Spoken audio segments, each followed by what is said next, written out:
근데 이게 진짜 바보 같은 짓이야, 바보 같은 짓. 본문만 읽으면 되는데. 근데 봅시다. 일단은 여기서 조금 이제 봐야 되는 건 우리가 그 중학교 때랑 이제 좀 다른 부분이 오고 지금 266페이지 봅시다. 반대 신문식 토론입니다. 그렇죠. 이 반대 신문식 토론이요, 여러분들 그 모의고사 화법작문에도 꽤 많이 나옵니다.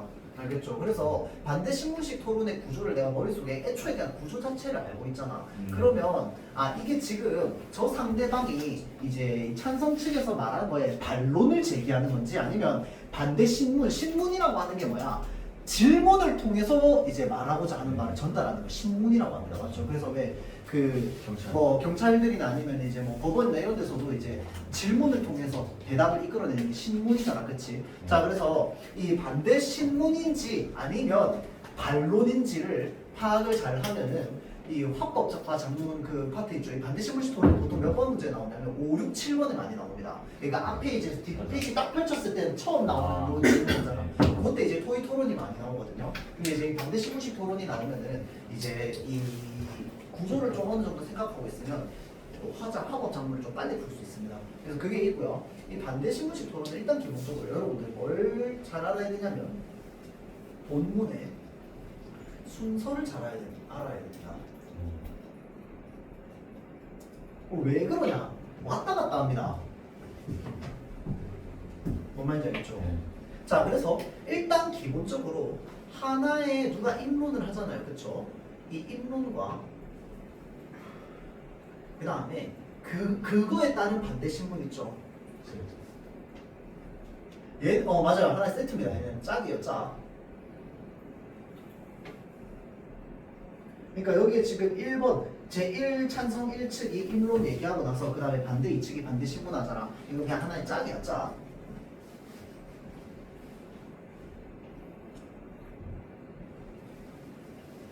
자, 그래서 그나마 이제 이거 사실 근데 토론 지문치고 되게 길어요. 일단은 뒤에 본문 되게 길거든. 되게 긴데 일단 기본적으로 여기에 뭐가 없냐면 반론하고 나서 뒤에 최후 변론까지 원래 있습니다. 있는데 그게 지금 잘려 있어요. 이게 자른 거야. 본문이 너무 길어서. 그래서 이제 반론하고 그냥 이제 끝나버리는데 원래는 뒤에 마지막 최후 이제 변론까지 원래 있다라고 하는 거 좀 알고 있으면은 되고요. 자, 그 다음에 여기에 개념이 나와있나 봅시다. 요거 논제 표시할게요. 자, 논제라고 하는 건 쉽게 말하면 토론의 주제입니다. 토론의 주제. 맞죠? 그래서 그거를 논제라고 하는데요. 이 논제는요, 기본적으로 어떻게 구성되는데, 평서형의 문장을 써야 됩니다. 그 다음에 찬성, 반대.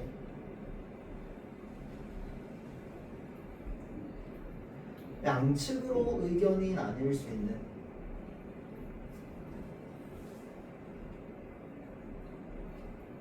것이어야 하는 거야. 자, 그러니까 우리가 저녁 메뉴를 무엇을 먹을지를 토론할 수 있어, 없어?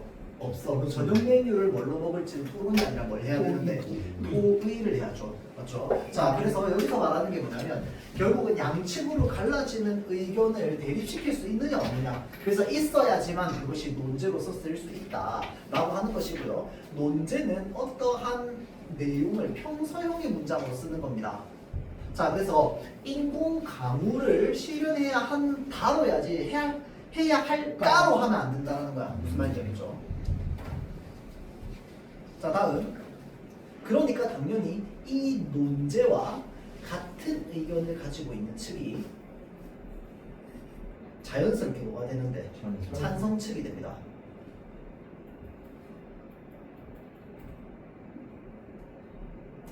그래서 입론은 찬성 측이 먼저 합니다.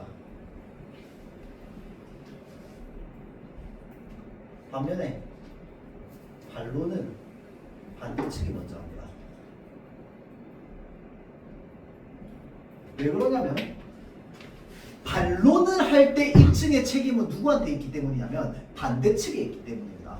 왜냐면 반론이라고 하는 게 말하는 것에 반대 의견을 얘기하고자 하는 건데 찬성 측이라고 하는 게 이 논제 그대로 받아들이는 거야. 맞지? 그게 찬성이란 말이야. 그렇기 때문에 반론을 반대 측이 먼저 해야지 이 여기에 대한 이 반대라고 하는 게 찬성에 대한 반대가 아닙니다, 여러분들. 반대는 무엇에 대한 반대야?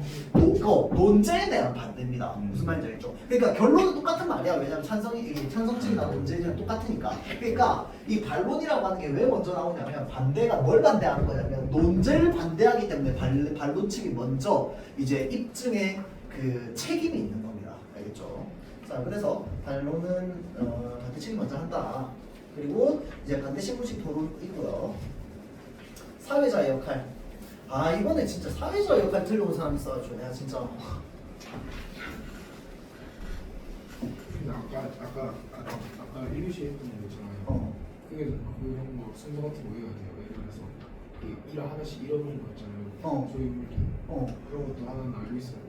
알고 있다기보다 그거는 본문을 많이 읽다 보면 자연스럽게 머릿속에 순서 떠오르지 않을까. 그러니까 우리 왜 중학생 때 동백꽃 읽었던 거 생각해봐봐. 동백꽃 역선입적 구소로 해가지고 막 순서 뒤죽박죽이었잖아, 그치? 근데 그거 나중에 본문 많이 읽고 문제 많이 풀면서 기억 안 나던가? 다 뭔가 이렇게 내가 지문을 안 읽었는데도 이제 나글전 이런 감자 조각만 하더라도 하면서 바로 생각나잖아.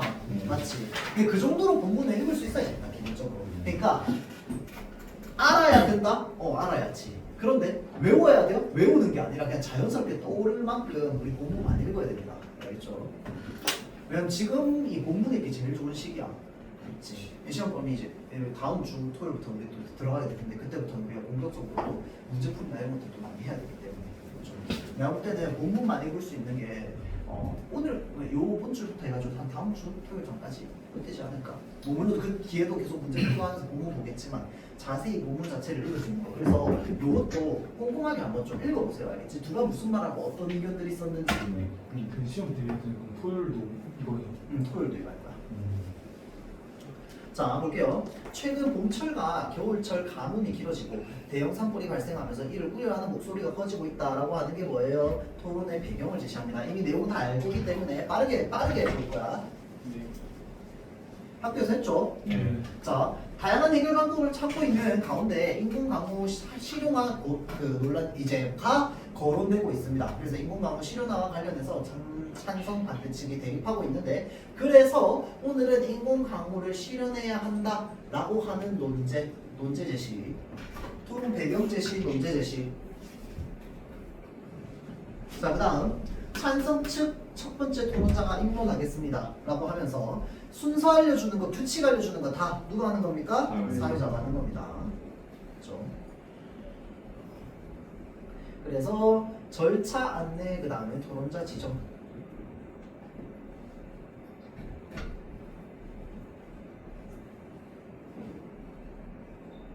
자, 다음 토론에 앞서 논제에 쓰인 용어를 정리하겠습니다. 자, 인공강우는 구름 속의 화학물질을 살포해 물방울을 성장시켜서 비를 내리게 하는 기술이다.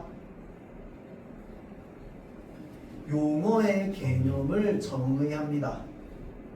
자, 용어 개념의 정의를 통해서 하고자 하는 것은 토론 주제에 대한 이해를 돕는 것도 맞고요. 그 다음에 토론 과정 안에서 범위를 정하는 겁니다. 그러니까 어디까지를 인공강우로 볼 거고 어디까지는 인공강우로 안 볼 거냐 뭐 이런 것들이지. 그러니까 인공강우는 사실 기술이니까 그렇게까지 할 필요 없지만 예를 들어서 어떤 이제 좀 이제 사회적인 거라든지 철학적인 것들 또는 이제 뭐 어떤 뭐 법규라든지 이런 것들 같은 경우에는 어디서부터 어디까지를 지금 토론의 영역으로 정할 것이다를 딱 정해놓아야 됩니다. 아니면은 왔다 갔다 할 거 아니야. 맞지? 그래서 이제 이 개념을 정의하는 것은 단순히 알려주는 것뿐만 아니라 토론의 범위를 제한하는 역할도 하고 있습니다. 알겠죠?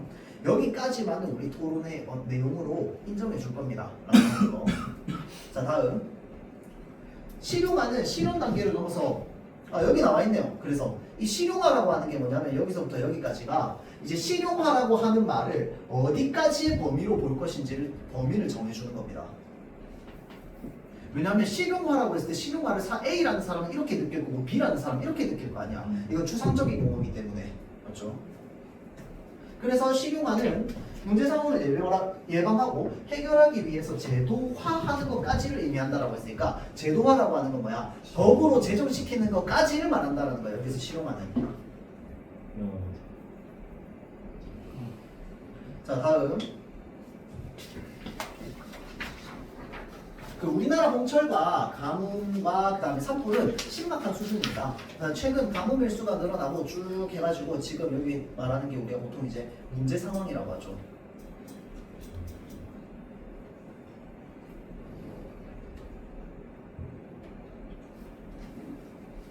자, 그러면서 우리가 입론할 때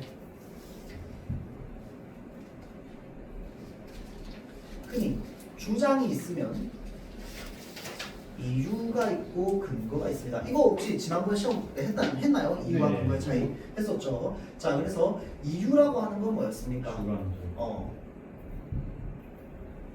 근거는 객관적 요소, 객관적 요인이죠.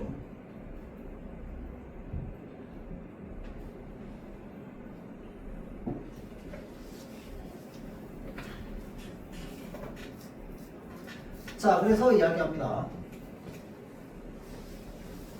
자, 지금 구체적인 수치를 통해 가지고 한 해 가뭄 발생 50일 이상이었던 이제 해는 2000년 이전에는 5번이었는데 2000년 이후에는 10번으로 2배나 증가했다.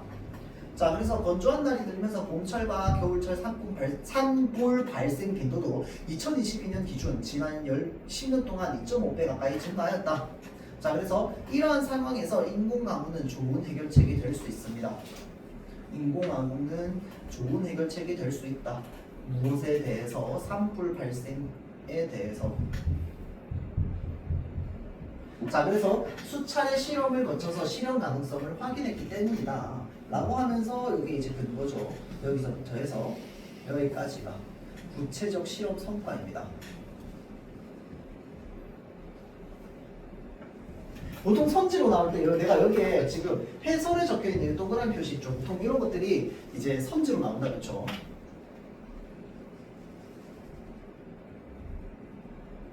자, 그래서 실험 단계에서 성공한 가무량으로는 이제 가뭄과 산불을 예방하거나 해결하기 미흡하다고 비판할 수 있습니다. 자, 지금 요거 뭡니까? 상대방이 제시할 것 같은 예상 반론에 대해서 먼저 반박하는 겁니다. 여기서부터 여기까지 비판까지 예상 반론에 대한 반박. 자, 그래서 이 앞 단원에 나왔던 논증 구조를 그대로 따르고 있습니다. 이 인론은 맞죠? 자, 그래서 그러나 앞서 언급한 실험 성과는 우리나라의 한 대뿐인 인공가무 전용 항공기로 이뤄낸 것입니다. 자, 그래서 전용 항공기를 더 확보하고 전문 인력과 예산을 늘려서 인공가무를 시행한다면 이제 인공가무로 가뭄과 산불을 충분히 예방할 수 있을 것이다. 이게 여기까지가 인론이죠, 인론. 자, 그래서 얘기합니다. 자, 반대 측에 토론자 반대 신문이 있겠다. 자, 그래서 건조한 날이 들면서 산불 발생 빈도가 증가하였다고 하였는데 그렇게 판단한 근거가 있나요? 자, 근거에 대한 질문을 합니다. 그렇죠? 아, 참, 반대 신문 이거 좀 알아두세요. 의미. 그 반대 신문이 그런 거 왜 하느냐라고 했을 때 상대방의 논증에 문제점을 부각하면은 결국은 그것이 자신의 주장을 강화하는 데 도움이 되기 때문입니다. 그래서 신문이라고 하는 거는 계속 물어보는 거야. 지금 뭘 주장했는데 이거를 뭘 근거로 했느냐 쭉 얘기합니다. 그러면 그 사람이 얘기했던 근거 중에서 왜 이제 이 본문 보면 그런 거 나오잖아. 이 사람은 어떤 자료를 근거로 제출했어. 제시했어. 그런데 사실은 반대 측에서는 근데 여기에 있는 자료는 이 근거는 여기에 해당하지 않는다. 또는 이제 이 근거를 자료를 잘못 해석했다. 뭐 이런 식으로 지적해서 얘기합니다. 맞죠? 자, 그런 식의 이제 것들이 반대 신문입니다.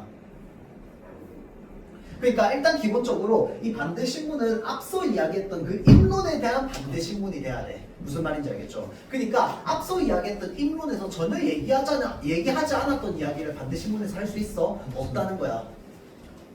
자, 그래서 산불 발생 빈도는 아까 이야기했었죠. 자, 그래서 그렇게 판단한 근거가 있냐라고 하니까 지금 여기 그래프를 제시합니다. 이 수치를 나타내는 그래프잖아, 그쵸? 자, 그러니까 여기서 뭐라고 얘기합니까? 4월과 12월은 건조 일수와 산불 발생 건수의 흐름이 맞지 않다. 이게 뭡니까? 자료 해석에 대한 문제 제기죠.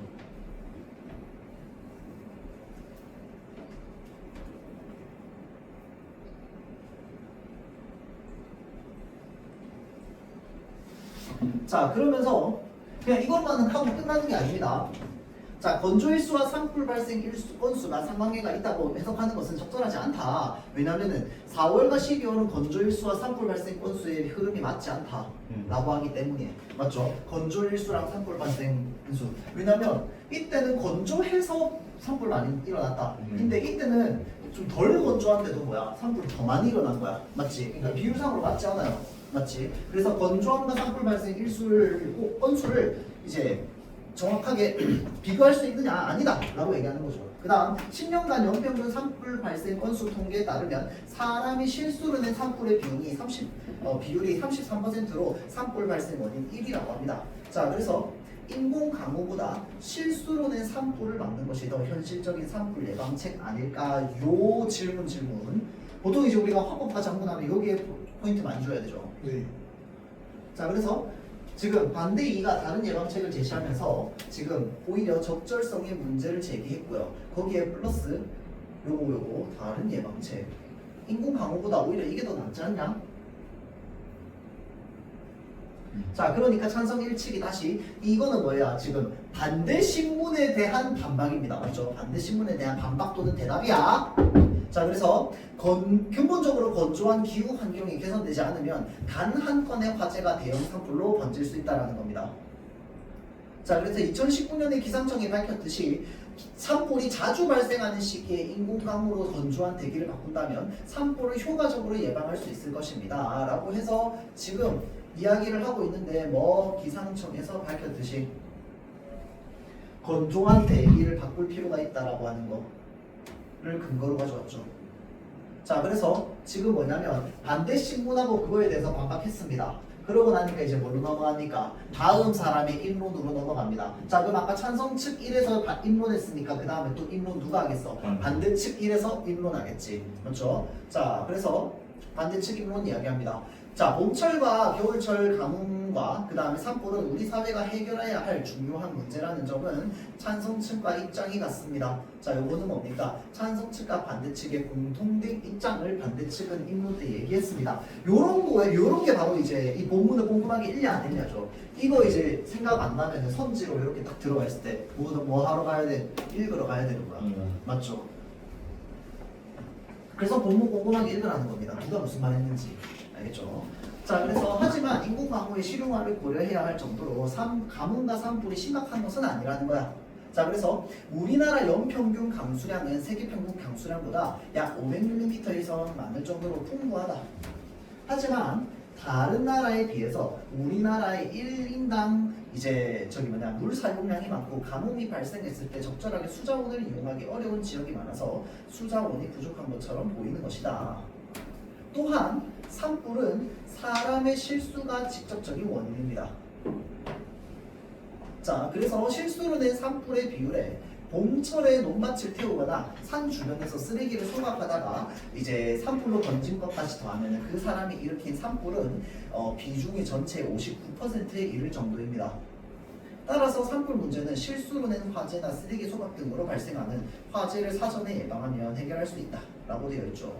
자, 그러니까 지금 우리 해당 이 전체적인 문제에 대해서 일단 첫 번째로는 뭐에 대해서 얘기하고 있냐면 강수량과 관련된 비 오는 내용과 관련되어 있는 이 반대측의 이건 첫 번째입니다. 그 다음 두 번째는 뭔데? 요거 산불 발생과 관련되어 있습니다. 맞죠? 자, 그래서 그거에 대해서 이야기를 하고 있다.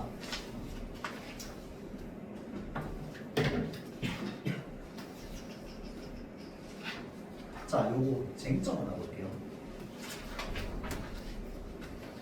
자, 우리는 이제 인론을 준비하는 과정에서 여러 가지 쟁점들에 대해서 이야기를 합니다. 자, 그러면 여기서 말하는 쟁점이라고 하는 게 뭐냐면 투쟁하다, 싸우다 할 때 쟁자죠. 그러니까 뭐냐면 찬성과 반대 측의 의견이 극명하게 갈려서 싸우게 되는 어떤 지점을 쟁점이라고 합니다. 자, 그래서 아까 이 쟁점과 관련된 부분 에서 두 가지의 의견 차이가 있었습니다. 첫 번째는 아까 뭐 강수량, 비 오는 양과 관련되어 있는 거, 평균 강수량. 그 다음에 두 번째는 뭐였습니까? 산불이었죠. 자, 그래서 그 부분에 대해서 찬성 측 입론과 반대 측 입론이 극명하게 갈렸잖아, 의견이. 똑같은 지점에 대해서. 그러니까 입론이라고 하는 건 일단 기본적으로 여러분들 중학생 때 했던 거 기억나는지 모르겠지만 토론 준비하는 과정에서 쟁점 설정하기라고 하는 게 있었거든요. 이게 뭐냐면은 토론 준비하는, 그러니까 입론하는 과정에서 어떤 논제가 정해졌어. 그러면 이 논제에 따라서 어떤 쟁점을 정해가지고 이 쟁점에 따라서 우리는 찬성 의견, 반대 의견을 낼까? 라고 하는 부분이 바로 쟁점이거든. 그래서 지금 여기서 이 찬성 1과 반대 1 양측 입론에서 쟁점을 확인할 수 있습니다.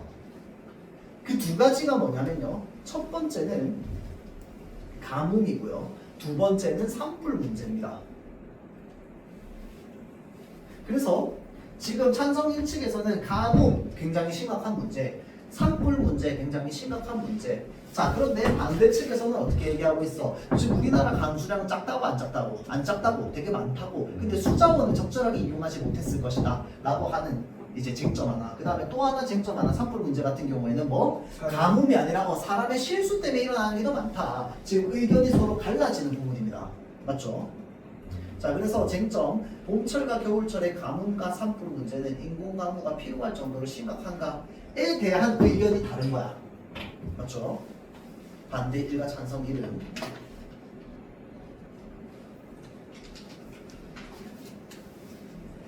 자, 그래서 요 인공가무가 좋은 해결책이라는 것도 동의할 수 없다. 현재 우리나라의 기술력으로는, 잠깐만, 지금 맞나?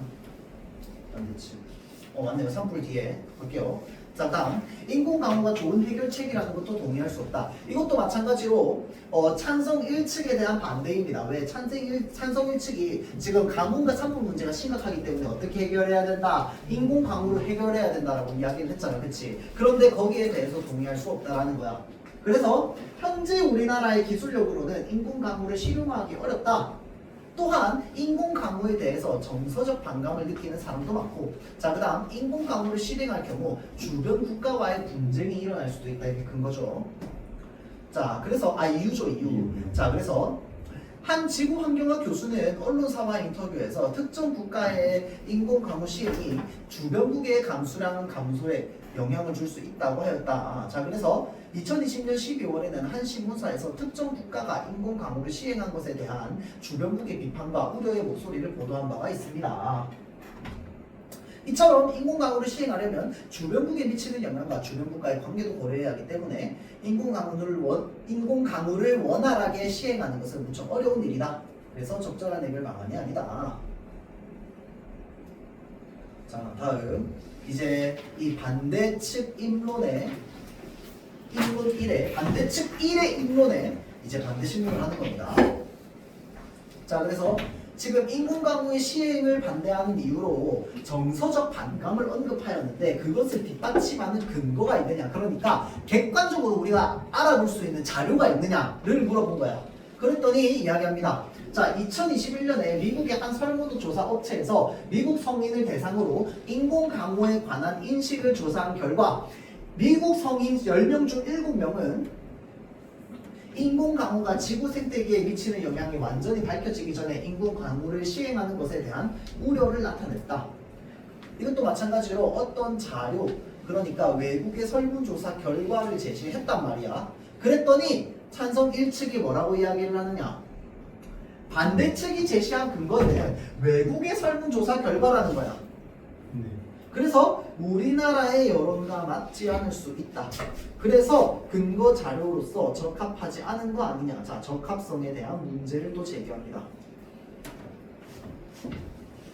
자, 아까 찬성 측 입론의 반대 신문에서 뭘 제시했습니까? 어떤 문제를 제시했어? 그 그래프 읽고 나서 그래프 혹시 이거 잘못 읽은 거 아니냐? 그러니까 그래프 해석이 적절하지 못하다는 문제를 제시했습니다. 맞죠? 여기에서는 무엇을 제시했습니까? 여기에 조사한 자료 자체가 적절하지 않은 거 아니냐? 왜? 우리나라 실정이랑 다르니까 를 얘기하고 있는 겁니다.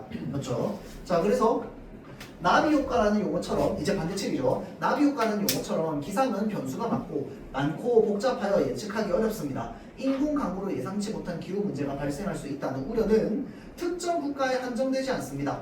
자, 미국의 설문조사 결과이지만 자, 우리나라와 크게 다르지 않을 것이라고 생각합니다는 뭐야? 지금 이 반대측에서는 이 자료 적합하다, 적합하지 않다. 적합하다고 생각하는 겁니다. 그렇죠? 지금 가야 되죠? 네. 정리해봅시다. 자, 우리는 두 번째 입론 한번 볼게요. 자, 찬성 측 두 번째 입론자의 토론자의 입론이 있겠습니다. 자, 찬성 2의 입론입니다.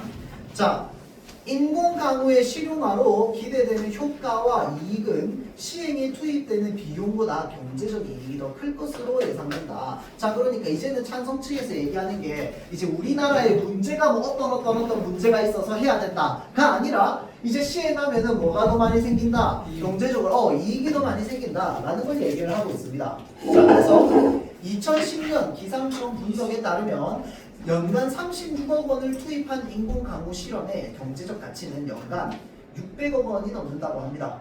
자, 그래서 1mm의 비가 젖은 것처럼 보이지만 산불이 번지지 않게 하고 그 다음에 십수만 톤의 수자원이 생긴다. 자, 그래서 반대측은 우리나라의 기술력으로는 실용화에 한계가 있다고 했습니다. 자, 그러니까 이게 뭡니까? 지금 상대측의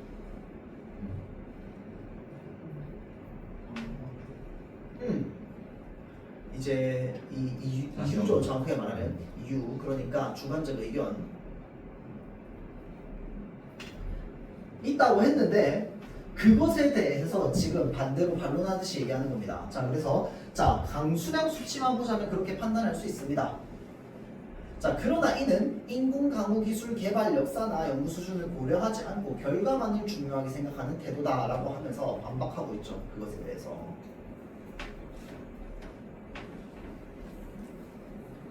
자, 그래서 인공 강우 기술의 선진국이라고 불리는 미국, 중국, 러시아 등은 모두 기술 개발의 역사가 70년 이상으로 우리나라보다 배 이상 깁니다. 또한 해당 국가들은 인공 강우의 성공과 실패를 좌우하는 항공기도 수십 대를 보유하고 있습니다. 어떤 기술이든 실용화에는 비용이 듭니다. 자, 우리나라와 미국의 인공 강우 개발 역사는 차이가 크지만 우리나라와 미국의 기술 격차는 7년 이내라고 합니다. 자, 전문 인력과 예산이 확보된다면 인공 강우로 가뭄을 해결할 수 있습니다. 자, 이게 이제 경제적 이익이라는 거죠.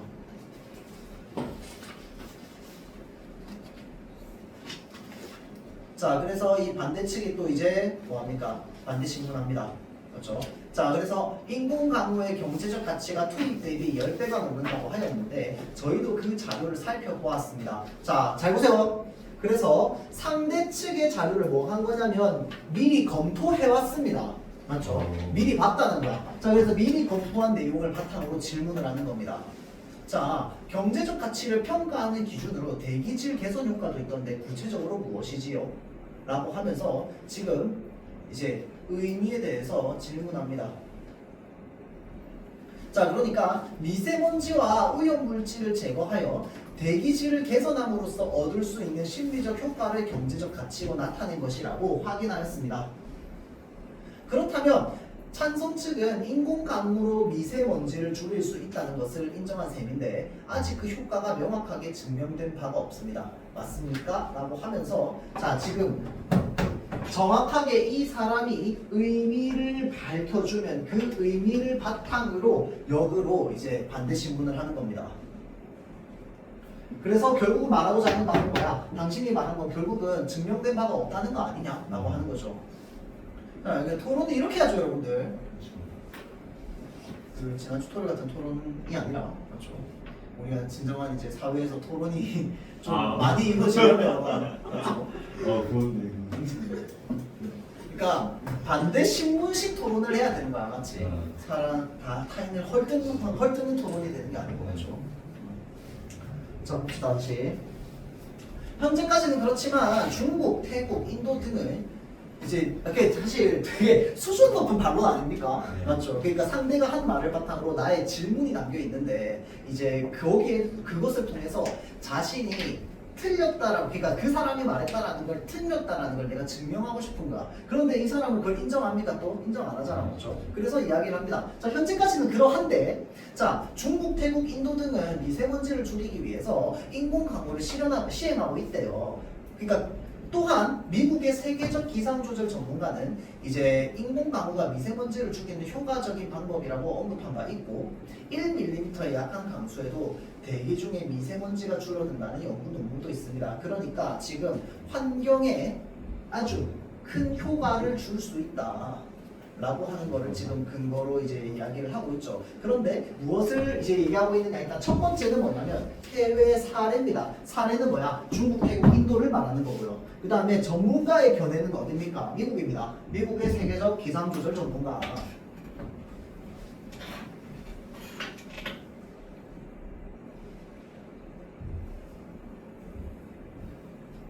자, 다음 사회자.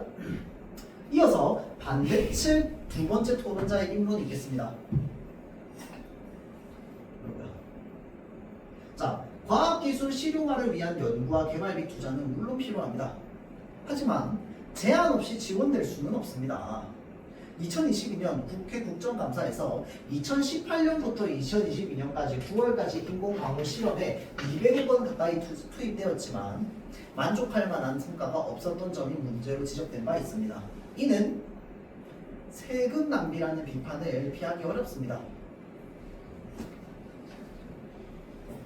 그러니까 말하고자 하는 게 뭐냐면 이제 이 이유가 그 인공강우를 실현하는 데 있어서 이러한 금액이 투자되었는데 성과가 없다는 거야. 그러니까 그것은 이제 돈을 낭비한 것이다. 그러니까 앞으로 이런 돈 낭비를 할 만한 이제 이런 제도를 실용화할 수는 없다라는 없다를 근거로 들어서 이제 이야기를 하는 거죠. 그러니까 결론은 뭐야? 인공강우를 실용화하면 안 된다. 실용하지 말자라고 얘기하는 거죠. 자, 그 다음 여기까지야. 끊고 이제 또 다른 의견입니다. 구름을 만들 때 이용되는 화학물질에 대한 논란도 고려해야 됩니다. 이 지금 계속 반대 이측의 입론이죠. 자, 그래서 이 화학물질은 약하더라도 무엇을 가지고 있느냐? 독성을 가지고 있답니다. 자, 이러한 물질이 비에 포함되어 내린다는 사실을 사람들이 안다면 이제 사람들은 어떻게 반응할까요? 따라서 먼저 구름을 만들 때 사용되는 화학물질이 환경과 인체에 어떠한 영향을 미치는지 면밀하게 검토해야 됩니다. 자, 그 다음 거로 넘어옵니다. 자, 우리나라의 봄철과 겨울철 가뭄이 인공 가뭄을 고려할 정도로 심각한 상황은 아니라는 거야. 자, 그러니까 가뭄 지금 심각한 상황은 아니다. 그러면서 자료 제시합니다. 세계보건기구, 신뢰할 만한 기관이죠. 자, 세계 인구의 절반가량은 1인당 하루 100리터 이하의 물로 살아가지만 우리나라는 300리터 이상을 이용할 정도로 낙관적인 상황입니다. 그러니까 우리는 낙관적인 상황이다. 그리고 인공강우로 강수량을 늘려 가뭄을 해결하는 것은 근본적인 해결책이 아니다. 그래서 수자원 이용이 어려운 지역에서도 수자원을 평등하게 사용할 수 있도록 물 공급망을 구축하고 일상생활에서 물 절약을 실천해야 된다. 라고 얘기하니까 이제 찬성 측에서 이제 반대 신문합니다. 자, 그 반대 신문 누가 하는지 찬성 1, 2, 그 다음에 반대 1, 2 이건 선생님 굳이 얘기 안 했는데요. 나중에 여러분들 다 알아야 돼요, 이거. 그러니까 지금 얘가 반대 2가 입론하는 거잖아, 그렇지? 반대 2의 입론에는 찬성 몇 번이 이제 반대 신문하는지 이거 지금 앞에 맨 앞에 그 표 있죠? 거기 다 나와 있습니다. 알겠죠? 자, 그래서 다시 볼게요. 찬성 2측에서 반대 신문합니다. 자, 인공강우를 시행하고 있거나 실험 중인 나라가 얼마나 되는지 알고 있느냐라고 질문하는 거죠. 자, 그랬더니 언론 기사마다 차이가 있지만 대략 50개국으로 알고 있다. 자, 그러니까 찬성 2측이 얘기합니다. 언급한 자료를 조금 더 구체적으로 짚어드리겠습니다. 라고 하면서 자료에 대한 이야기를 하죠. 자, 인공 강우에 가장 적극적인 아랍에미리트는 현재까지 1,500만 달러 이상을 이제 투자하였습니다. 자, 그리고 미국과 중국은 인공 강우 선진국으로 예산은 우리나라와 비교가 무의미할 정도로 많습니다. 자, 이에 비해 우리나라의 인공 강우 예산은 매우 적은데 이를 두고 세금 낭비라고 하는 것은 과한 비판 아닙니까? 라고 이야기를 하는 거죠. 그러니까 아까 반대측 인론에서 근거 하나로 냈던 게 뭐였어? 세금 낭비였다라는 거야. 맞죠? 자, 그러니까 다음 대답 이렇게 얘기합니다. 아닙니다. 자, 인공 강우가 성공하려면 지형과 기후가 적합해야 하고 구름이 있어야 합니다. 자, 하지만 정작 비가 필요한 봄과 겨울에는 구름이 없는 날이 많아서 인공 강우가 쓰일 가능성이 낮습니다. 그래서 세금 낭비라고 한 것입니다. 자, 그러니까 우리나라의 상황에는 구름 없는 날이 많아서 인공 강우가 쓸 날이 없다라는 거야. 비가 필요할 때에는. 자, 그렇기 때문에 이거는 실용성이 떨어진다. 그렇기 때문에 세금 낭비고 실용화하면 안 된다. 라고 이제 이야기를 하는 거죠. 자, 그래서 요거 쟁점 보겠습니다. 자, 이제 인론 끝난 거야. 여러분들 인론 끝난 거예요. 찬성 2와 반대 2의 인론에서 알 수 있는 쟁점입니다. 자, 여기서 이 두 사람은 일단 기본적으로 인공강우 실용화에 투입되는 비용이나 인공강우 실용화로 예상되는 경제적 이익이 더 크다는 걸 첫 번째 이제 근거로 들었었죠. 그런데 이는 뭐라고 했어? 투자 대비 무엇이라고? 세금 낭비라고. 자, 그러면 우리는 이걸 통해서 이제 얻어낼 수 있는 쟁점 뭔데? 자, 인공강우의 실용화로 기대되는 효과나 이익이 있는가? 효과나 이익이 있는가? 이게 이제 쟁점이라는 거죠. 이거 나중에 선생님이 한번 싹 정리는 해주긴 할 텐데 아까도 얘기했지만 일단 기본적으로 본인이 많이 읽어야 됩니다. 자, 그래서 일단 여기까지 하고 반론의 의미까지만 보고 좀 마치도록 할게요. 반론은 다음 시간에 보겠습니다. 자, 반론이라고 하는 건 일단 기본적으로 인론과 반대 신문 사이에서 드러난 쟁점입니다, 여러분들. 자, 반론에서 특징 하나 있습니다. 아까 이제 앞서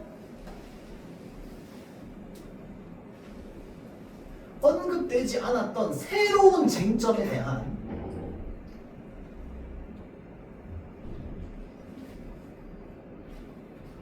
하면 안 됩니다. 그러니까 근거는 앞서 얘기 안 한 걸 근거를 들 수는 있어. 어차피 그 근거는 이 쟁점이 맞다라는 걸, 쟁점에 대한 자신의 근거를 관철시키려는 근거니까 쓸 수 있단 말이야. 그런데 새로운 쟁점을 끌고 오면 안 됩니다. 왜냐면 그러면 얘기가 처음부터 다시 돼야 돼. 맞죠? 그래서 반론은요, 앞서 드러난 쟁점 총 3가지였습니다. 자, 그래서 앞서 드러난 3가지 쟁점들에 대한 내용을 정리해가지고 서로 반대 신문도 하고 그 다음에 각자의 인론도 들어봤더니 아, 제 말은 지금 우리가 반박할 거리가 있어, 반대할 거리가 있어. 그러면 그런 것들을 준비해가지고 이제 상대방의 이야기에 반대 의견을 내는 것 또는 상대방이 지니고 있는 논리적 약점을 지적하는 겁니다.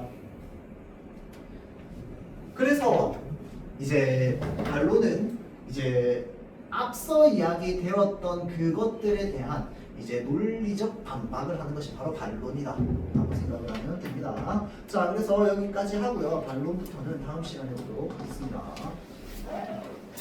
자, 그럼 마칠게요.